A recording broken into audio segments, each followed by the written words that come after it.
And China is a classic example کہ کس طرح انہوں نے اپنا جو تھا وہ بہت ہی برے حالات میں ٹرن اراؤنڈ کیا ایئر کوالٹی انڈیکس کو، جو 2000 سے اوپر ہوا کرتا تھا اس کو وہ لے کے آئے 300 کے نیچے ان میئرلی 4 ایئرس. اور وہ یہاں یہ بات کرتے تھے، اور میں نے خود یہ دیکھا ہے کہ کس طرح انہوں نے academia, corporate sector, government and civil society, دیکھیے کوئی ریفارم بھی جو ہے نا اور کوئی بھی ڈیفیکلٹ ڈیسیشن ہو ہی نہیں سکتا کامیاب جب تک کہ سول سوسائٹی اور society in general has to buy in that. بالکل. تو ایک کلیکٹو ایفرٹ کی ضرورت ہے from regulation all the way down to the contribution اپنے اپنے حد تک by the corporates and individuals too. You and I also need to work towards making sure کہ ہمارے اینڈ سے بھی جو ہے جتنا انوائرمنٹ کو ہم کنٹریبیوٹ کر سکتے ہیں بہتر طریقے سے یا میٹیگیٹ کر سکتے ہیں اس کو ہمیں کرنا چاہیے. بالکل صحیح. اور اس سلسلے میں ہمارے بہت سارے مسائل ہیں جو ہمیں تھوڑا سا پیچھے کی طرف کھینچتے ہیں کہ ہم یہ نہ کر پائیں. جس میں فار ایگزامپل پاپولیشن گروتھ ہے ہماری، one of the highest population growth ہے 2.55%، جس کی وجہ سے ٹرانسپورٹیشن کی ڈیمانڈ بڑھ گئی. ٹرانسپورٹیشن کے اندر ہمارا چیلنج کیا ہے کہ ہمارے جو اربن سینٹرز کے اندر بھی صرف 25% لوگ وہ ہیں جو پبلک ٹرانسپورٹ یوز کرتے ہیں. 75% لوگ جو ہیں ان کو یا 2 ویلر یا 3 ویلر یا 4 ویلر یوز کرنا پڑتا ہے، وچ آل کنٹریبیوٹس ٹوورڈز. تو جو آپ پہلے بات کر رہی تھی جو ایمیشن میں شاید ہم نہ کر رہے ہو مگر پولوشن کی حد تک transportation is the biggest culprit, جو میں نے آپ سے پہلے گزارش کی.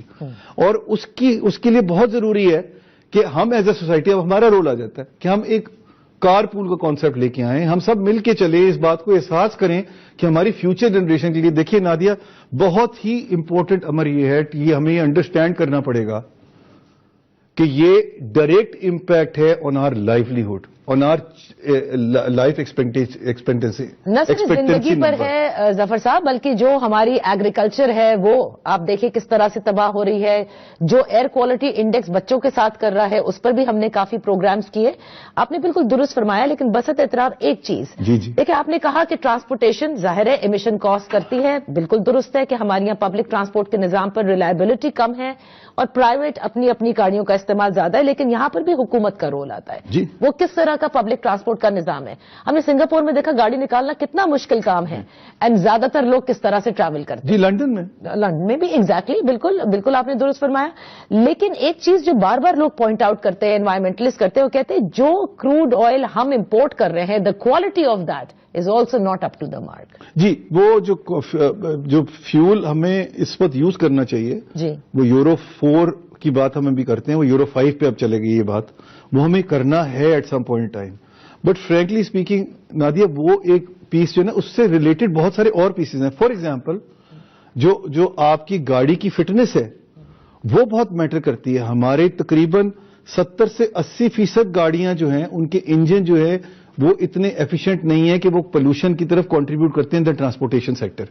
ہماری تقریباً 40% جو گاڑیاں ہیں وہ 10 سال سے پرانی گاڑیاں ہیں. جی بالکل. تو یہ جو پوائنٹس ہیں نا، یہ ریگولیشن کے تھرو بہت اچھی طرح مینج ہو سکتے ہیں. پرابلم کہاں آتا ہے؟ دیکھیے، ایک تو ہو گیا ریگولیشن کا پیس اور امپلیمنٹیشن کا پیس. پرابلم یہاں آ جاتا ہے افورڈیبلٹی آف انڈیویجولس. جب آپ کی پر کیپٹا انکم ہی کم ہوگی تو آپ ایک حد تک ہی اپنی ریگولیشن بنا سکتے ہیں نا جو لوگوں پہ آپ امپوز کریں. لہٰذا وہاں پر جو فائنینس والی بات آ جاتی ہے، یا تو گورنمنٹ اس کے اندر اپنا رول پلے کرے گی، گورنمنٹ کے پاس تو فسکل اسپیس اویلیبل نہیں ہے. پرائیویٹ سیکٹر کو پبلک سیکٹر کے ساتھ مل کے کام کرنا پڑے گا. اور اٹس اے PPP پروپوزیشن جو بائی دا وے، حالانکہ ان کی ایتھوس میں کہیں PPP فٹ ہی نہیں آتی یونائٹڈ اسٹیٹس آف امریکہ کی، انہوں نے جو اپنا کلائمیٹ کا ایشو ہے اس کو بہت حد تک PPP سے ریزالو کیا ہے. میں آپ کو ایک اور آج بات ریویل کر دوں کہ ٹیسلا جو ہے وہ ڈپارٹمنٹ آف ڈیفینس کا جو انرجی سیکٹر کا فنڈ تھا اس کا بگیسٹ بینیفیشری تھا US میں. انہوں نے 9 سال پہلے پیسے واپس کر دیے تھے، مگر وہاں پر بھی سرکار نے پیسے دیے تھے جو کیپٹلزم کا مکہ ہے.